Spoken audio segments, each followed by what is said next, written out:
Hey Bible lovers, I'm Tim Nichols and I'm here to bring you your Nichols Worth. And no, this is not the same video that you saw before on the world's tiniest Bible.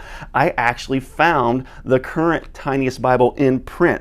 See, that's the world's tiniest Bible in existence, but they are no longer in print. But there's a company called Tiny Bibles that, check it out, doesn't look like a little jewelry box or something that a ring would be in, but when you pop this bad boy open, boom, there's a Bible inside there, y'all. Check it out. Inside of a really nice little two-piece box. Pop this little thing out. This is a genuine leather cover, Holy Bible stamped, but this isn't the best part about it. Check this out. It is in my favorite translation, the NKJV. They do have these available in the KJV as well, but I thought this was really neat. Now, some facts about this Bible. Number one, this was designed to be an exact replica of the 1901 put out by David Bryce of Glasgow, Scotland, not London, as I said last time. And they did have to make a few little tweaks here and there, so you're going to notice it's not exactly the same. We're actually going to compare these two and really show you how this one is a little different. Now, this one was printed by a process called lithography.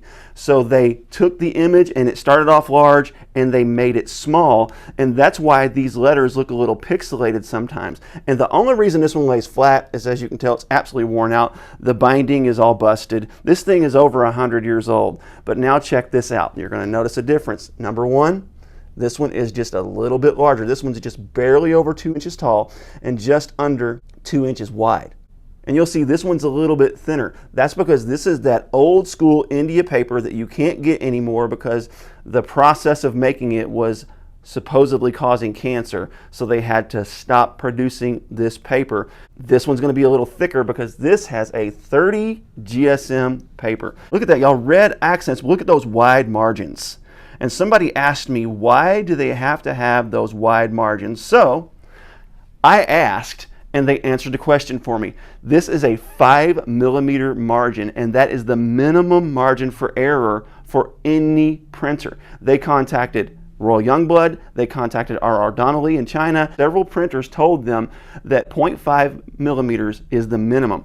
He actually sent it, said, go ahead and print me one in 0.2mm of margin space and let's see what happens. And in this picture, that shows you the result. It's very inconsistent. Some pages turned out fine. Some pages ended up where you get the words cut off. So that's why this little guy is a wide margin. Now, if I remember correctly, this is a 0.75 font. This guy is little. But when you use a magnifying glass, I'm going to show you how to read this thing. They sent this with it, and they send it with every copy. And what you do is you put it up to your eye like this, where it's touching your eyelash. And then you look down and you move the Bible in until you can read it.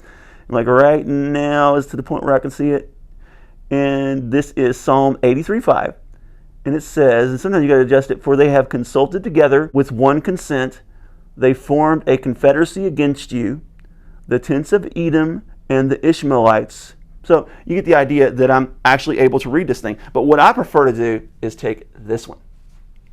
And you do the same thing, because this one's larger. Put it up to your eyeball, and then you pull it in until you can see it, and I can see all the page. So that's really cool. And I can read like the entire page at once. So this is a great option if you don't have anything, and it comes free with the Bible. But if you really want a greater experience, get you one that's more of a spectacle like this and that way. And another thing you can do is, if you really want to do this kind of hands-free, is you can get a base like this. You pull it up, and then you set the Bible right there. And then you can just read it kind of upright like you would traditionally. And this actually works quite well. So why have a little bitty Bible like this? Number one, it's a really cool conversational piece. You have this thing sitting on your shelf and somebody sees this tiny little Bible and they're like, what's that? And you get to show them, and you're actually talking to someone about the Word of God. Whether or not they believe, this is a fascinating little witnessing tool. Number two is, if there ever is a circumstance where you go into a situation, or you know someone in a situation where having the Bible is illegal, check it out. You slide this thing in your pocket, and it is absolutely, virtually undetectable that you have a Bible. Then you can slide this in your other pocket, and you have not only a full Bible in the New King James, y'all, this is cool. You have a means to be able to read it where you can pull this thing out going virtually undetected. Now in America, we're not in this situation. It almost seems wild to us to think about this, but there are people in the world that cannot have physical Bibles because it is illegal. And who knows what will happen in this country the way things are going. So give you another quick look at this, because as we get into the New Testament, you will see Mark chapter 10, the words of Christ are in black. But look at y'all, that's a pretty cool little layout. Now, what he said is the reason they didn't do page gilding on the edges is because the company couldn't do one that small. They would have had to make it larger, and they really wanted to keep it kind of with this one.